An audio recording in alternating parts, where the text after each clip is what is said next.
अलीबाग शहर से लगभग 17 किलोमीटर दूर और मुंबई से 125 किलोमीटर दूर एक छोटा सा गांव रेवदंडा एक सुंदर समुद्री तट और ऐतिहासिक पुर्तगाली समुद्री किले के साथ एक शांत स्थान है जिसे रेवदंडा किले के नाम से जाना जाता है।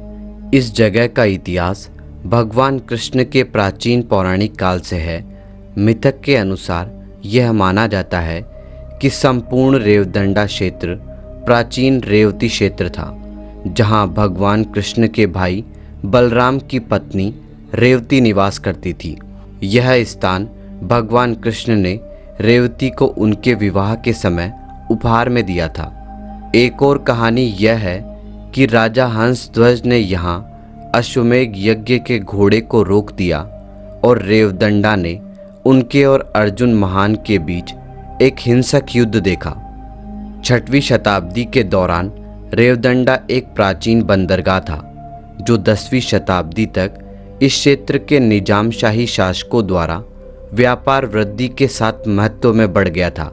16वीं शताब्दी के आगमन के साथ भूमि के इन भागों पर पुर्तगाली शासन करने लगे। रेवदंडा क्रीक धीरे धीरे उनके व्यापार और वाणिज्य का एक महत्वपूर्ण स्थान बन गया, जिसके कारण 1558 में रेवदंडा किले का निर्माण हुआ। कैप्टन सोज या सोज इस किले के वास्तुकार थे, जो अभी भी पुर्तगालियों की गवाही के रूप में अवशेषों के रूप में खड़ा है। उस समय के कई शक्तिशाली शासकों ने इस किले को घेरने में हाथ बटाया था, लेकिन उनका सारा प्रयास व्यर्थ चला गया। अंग्रेज शासकों ने 1636 से 1683 की अवधि के बीच किले पर कब्जा करने की बार बार कोशिश की और मराठों ने भी 1736 में कोशिश की। 1740 में पुर्तगालियों द्वारा हस्ताक्षरित संधि के अनुसार किले के साथ रेवदंडा मराठा साम्राज्य के अधीन आ गया। वर्ष 1818 तक रेवदंडा किला ब्रिटिश राज के अधीन आ गया। इस प्रकार पुर्तगाली युग का अंत हो गया। किले के परिसर के अंदर जीर्ण शीर्ण चैपल की दीवारों पर कई पुराने शिलालेखों के अनुसार ऐसा माना जाता है कि सेंट फ्रांस जेवियर भारत आने के बाद और यहाँ अपना एक प्रारंभिक उपदेश दिया था।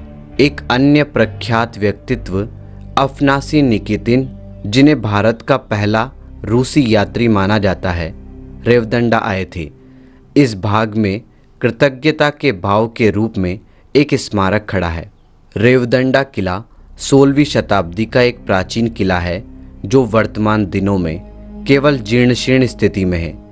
एक समुद्री किले के बाद रेवदंडा बीच की सुनहरी रेत पर किलेबंदी शुरू हो जाती है। पश्चिमी दीवारें जो अरब सागर का सामना करती है, समय के साथ नमकीन समुद्री लहरों के कारण जबरदस्त क्षरण देखा गया था और वर्तमान में पूरी तरह से बर्बाद हो गया है। उच्च ज्वार के दौरान पानी मुख्य किले के परिसर में प्रवेश करता है। पूरे दुर्ग में 2 मुख्य द्वार है, एक उत्तर से और दूसरा दक्षिण से, जिनमें से उत्तरी द्वार भूमि कनेक्शन के लिए था और दक्षिणी द्वार समुद्री मार्ग के रूप में उपयोग किया जाता था। यह मार्ग रेवदंडा क्रीक के माध्यम से मुख्य महासागर के लिए खुलता है।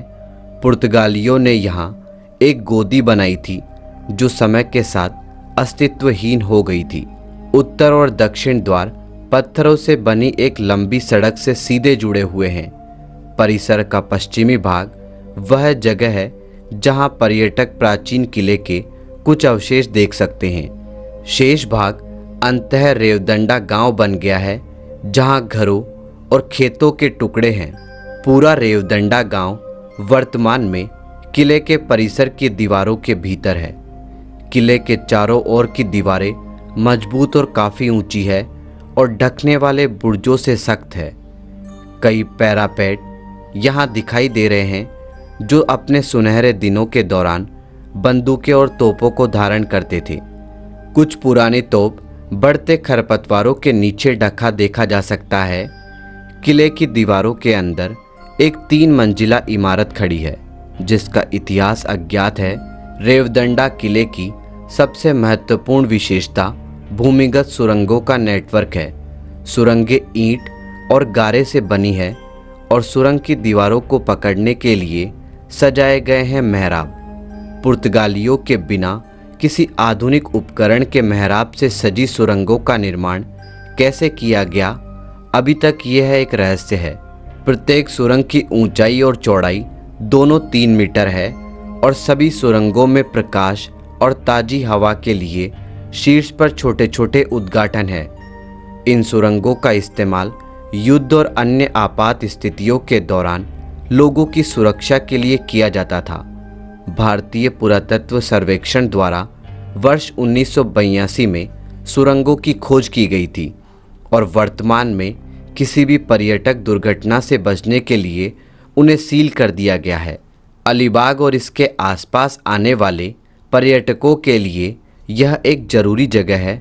ऐतिहासिक अवशेषों के साथ तेज समुद्री हवा और लहरों की आवाज़ रेवदंडा किले की यात्रा को बहुत खास बना देती है।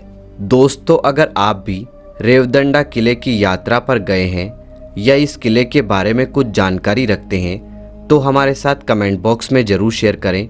धन्यवाद दोस्तों, इसी प्रकार के इंटरेस्टिंग और इन्फॉर्मेटिव वीडियो हिंदी भाषा में देखने के लिए हमारे YouTube चैनल हिस्टोरिक भारत को अभी सब्सक्राइब करें और बेल आइकन का बटन दबा दें, जिससे आपको हमारे लेटेस्ट वीडियो के नोटिफिकेशन सबसे पहले मिल सके।